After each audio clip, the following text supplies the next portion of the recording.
बिस्मिल्लाहिर्रहमानिर्रहीम। आज हम पढ़ेंगे चैप्टर 8। जो इसका फर्स्ट टॉपिक है वो है जी रीऑर्गेनाइजेशन ऑफ टीचर एजुकेशन। और इससे पहले हम इसकी थोड़ी सी डिटेल देखते हैं कि 1947 से लेके अब तक जो हमारा तालीम का निज़ाम है ना, वो सारा वही निज़ाम है जो कि बरतानिया के दौर से चल रहा है, जिसका मकसद सिर्फ ऐसे लोग तैयार करना था जो हुकूमत और ब्यूरोक्रेसी में काम करें, ना कि एक तरक्की याफ्ता कौम बना सकें। सिर्फ रट्टा सिस्टम चल रहा था। एक और रिपोर्ट जो कि 1959 में दी गई थी, इस रिपोर्ट ने कहा था कि कोई भी तालीमी निज़ाम उस वक्त तक बेहतर नहीं हो सकता जब तक कि इसमें अच्छे और तरबियत याफ्ता उस्ताद मौजूद ना हों। फिर ये कहता है, यही रिपोर्ट जो 1959 में दी गई थी, ये रिपोर्ट कहती है कि एक अच्छा जो टीचर है वो ऐसा होना चाहिए कि academically well trained in the subject, कि जो उसका सब्जेक्ट है उसमें उसको महारत हो, साउंड प्रोफेशनली ट्रेनिंग, पढ़ाने के अच्छे तरीके जानता हो और बच्चे को समझने की सलाहियत उसके अंदर मौजूद हो। Deep sense of professional honour, जो उसकी इज़्ज़त है इस पेशे की, टीचर पेशे की जो इज़्ज़त है उसको इसका एहसास हो। Have a security of tenure and a scale of पे कॉमनस्ट्रेट विद हिज स्टेटस, क्या है कि जो उसकी नौकरी की सिक्योरिटी दी जाए और जो उसको पे है उसकी सिक्योरिटी दी जाए। जाहिर है जब एक टीचर को पता होगा कि मुझे मंथली इतना पैसा मिलेगा तो वो अपना काम है वो और अच्छे तरीके से करेगा। लेकिन अगर उसको ये पता हो कि एक मंथ बाद उसको उसकी पे मिलनी ही नहीं, तो वो इतनी मेहनत क्यों करे। ठीक है। Be working in an environment which honours him for the contribution, teacher को एक ऐसा माहौल दिया जाना चाहिए जहाँ पे उसको इज़्ज़त का एहसास हो, जहाँ उसको इज़्ज़त दी जाए। ठीक है। जब बच्चे उसकी इज़्ज़त ही नहीं करेंगे तो टीचर है वो पढ़ाएगा कैसे, वो मेंटली डिस्टर्ब रहेगा और वो पढ़ाएगा भी नहीं। ठीक है। नेक्स्ट हमारा टॉपिक है टीचर एजुकेशन इन पाकिस्तान, जो पाकिस्तान में टीचर एजुकेशन है या जो टीचर की ट्रेनिंग है उसके बारे में। टीचर एजुकेशन और teacher training refer to the policies procedure provision design to the equips prospective teacher with the knowledge, कहता है उस्ताद की जो तरबियत है या तलीम से मुराद वो तमाम पॉलिसीज़ हैं, वो तमाम तरीके हैं और सहूलतें हैं जिनका मकसद ये होता है कि जो नए या मौजूदा टीचर हैं उन सबको सिखाया जाए कि एक अच्छा उस्ताद कैसे बनना है, और उनको क्या सिखाया जाए कि teacher with the knowledge attitude behaviour approach methodology skills they require to perform their task, उनको जो काम है उसको परफॉर्म करने के लिए यानी कि पढ़ाने के लिए उनको किन चीज़ों की ज़रूरत होती है उनको वो सिखाना है।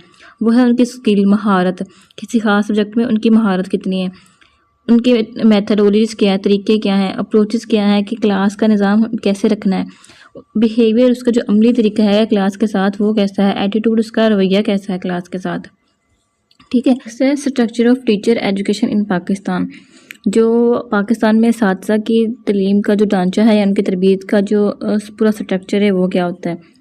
पीटीसी क्या होता है, प्राइमरी टीचिंग सर्टिफिकेट, ये ऐसा सर्टिफिकेट होता है जो वो टीचर करते हैं जिन्होंने प्राइमरी लेवल तक के जो बच्चे हैं उनको पढ़ाना होता है। ठीक है। ऐसे टीचर्स को ये वाली ट्रेनिंग दी जाती है। आगे है सीटी सर्टिफिकेट इन टीचिंग, ये मिडल और हाई स्कूल के लिए होता है जो असातिज़ा को मज़ीद तरबियत देता है कि वो बेहतर अंदाज में पढ़ा सकें। पीटीसी प्राइमरी के लिए और ये सिटी क्या होता है मिडल और हाई के लिए। आगे हमारे पास जेवी जूनियर वर्नाकुलर, ये टेस्ट कौन सा होता था, ये एक पुराने निज़ाम का हिस्सा था, लेकिन इसमें जो इब्तदाई स्तर के बच्चे होते थे ना जैसे कि प्राइमरी क्लास के, उनको उर्दू ज़बान पढ़ाने की तरबियत दी जाती थी। ठीक है, छोटे बच्चों को। एसवी ये भी वही निज़ाम है, यानी कि जो आपकी मकामी ज़ुबान है या उर्दू ज़बान है उनमें आपको जो तलीम वो दी जाएगी, लेकिन थोड़े बड़े जो बच्चे हैं यानी कि मिडिल या हाई क्लास के। ठीक हो गया। हमारे पास some reflections of teaching education, reflections कह लें या रिफॉर्म्स कह लें। जो फर्स्ट है वो basic qualification for teaching, teacher के लिए जो उसकी बुनियादी एजुकेशन है वो हासिल करना बहुत ज़रूरी था कि जो बेसिक एजुकेशन है वो टीचर की होनी चाहिए। अगर आप मिडिल क्लास में हैं, मिडिल एजुकेशन हासिल कर रहे हैं या आप 8th क्लास में हैं और आपकी जो टीचर है उसने मैट्रिक पास किया है, तो वो आपको उस अंदाज में नहीं पढ़ा सकेगी जो कि जिसने एक एमएससी की हुई है या बीएससी की हुई है। ठीक है। बेसिक एजुकेशन ज़रूरी होती है। ये क्या करती है कि ये उस्ताद का जो पढ़ाने का तरीका है उसको बेहतर करती है।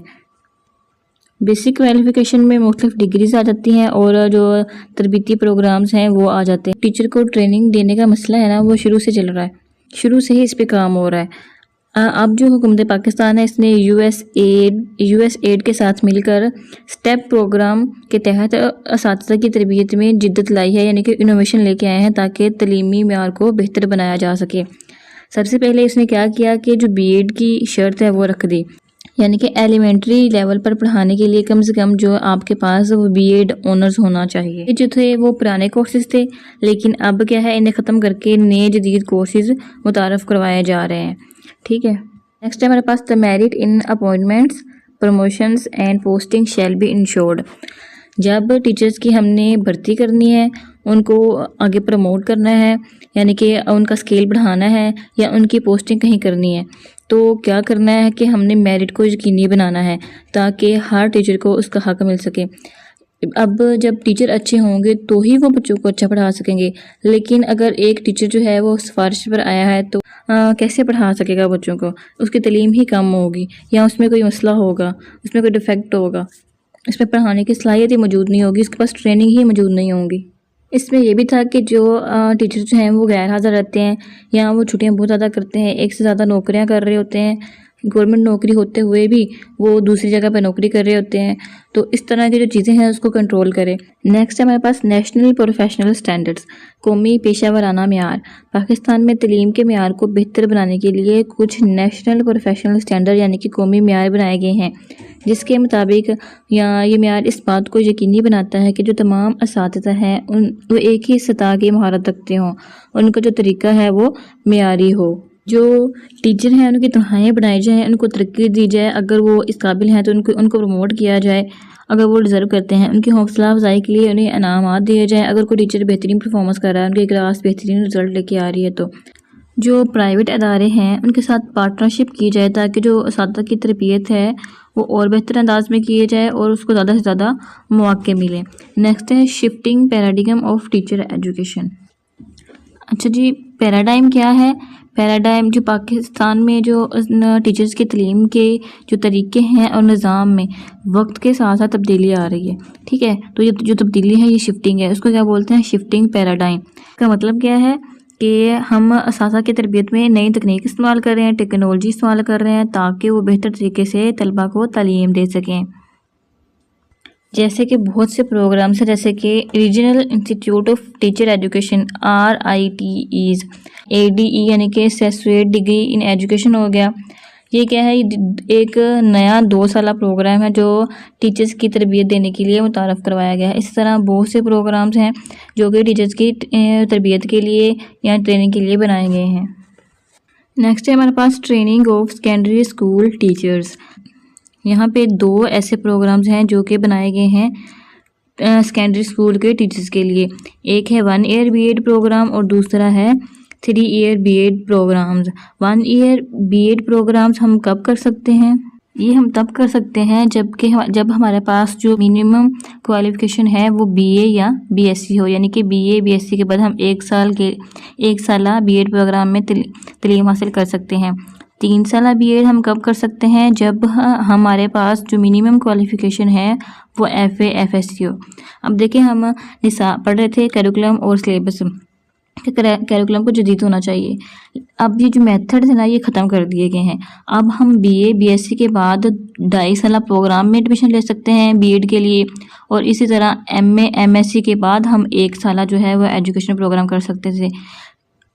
पहले ये तो था कि हम BA BSc के साथ ही 1 साल बीएड कर लेते थे, अब ये तरीका ख़त्म कर दिया गया है, लेकिन आपकी बुक में अभी भी वही पुराना तरीका है। इन्होंने अभी तक अपना सिलेबस जो है वो चेंज नहीं किया। नेक्स्ट है हमारे पास BS एजुकेशन मॉडल्स। इस मॉडल के मुताबिक टीचर्स की ट्रेनिंग के लिए हम मुख्तलिफ कोर्सेज शामिल करते हैं। 2 बड़ी किस्में हैं, एक है एकेडमिक कोर्सेज, दूसरा है प्रोफेशनल कोर्सेज। एकेडमिक कोर्सेज वो कोर्सेज होते हैं जो बुनियादी इल्म, जो बेसिक नॉलेज होते हैं और इन्फॉर्मेशन होती है उस पर बेस करते हैं, उस पर मबनी होते हैं। जैसे कि हमारे पास उर्दू हो गया, इस्लामियत हो गया, इंग्लिश हो गया, ये वाले सारे सब्जेक्ट। नेक्स्ट हमारे पास प्रोफेशनल कोर्सेज। प्रोफेशनल कोर्सेज कितने 6 कोर्सेज होते हैं।